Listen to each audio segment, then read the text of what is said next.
That one person did not make it out alive.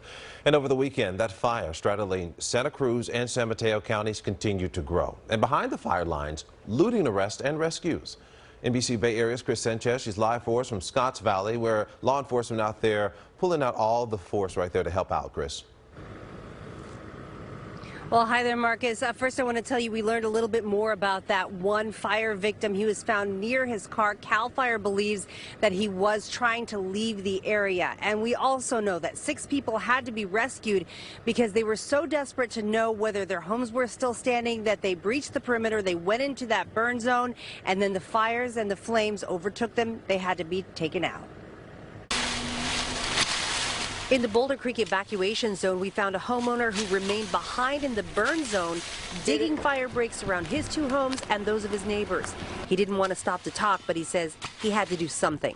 CAL FIRE says the 74-acre burn area is not safe, and not just because of the flame. It is highly dangerous in there still. There are trees coming down. We have redwood trees, old-growth timber that is coming across the roadway. And we have infrastructure that needs repair. We have bridges that have failed, old wooden bridges that have failed that may not appear failed to people that they may drive on. It is not safe. The fire may not be directly impacting their structure or property, but there are huge hazards out there.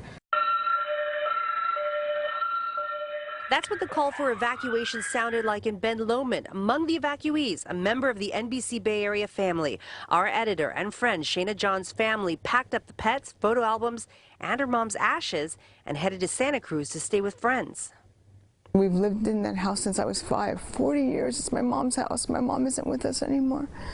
She fought for that house. If I lose that house, I don't know what I'll do. It's just my worst fear. It's so scary. And all it takes is just one wind, change in wind. Here's a look at what fire crews are up against. The good news is that the fire is 13% contained because of a break in the weather. The bad news is the break may not last. At this point, 163 homes, businesses, and other buildings are destroyed, but there are more than 1,500 fire personnel on this fire, some of them from out of state.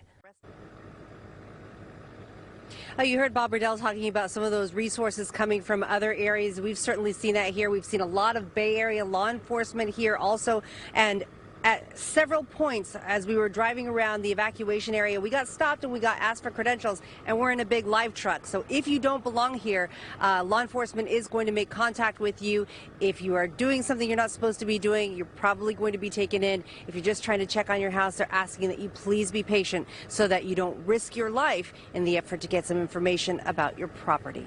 In Scotts Valley, Kris Sanchez, NBC Bay Area News. And that's for the safety of them as well as those firefighters and police.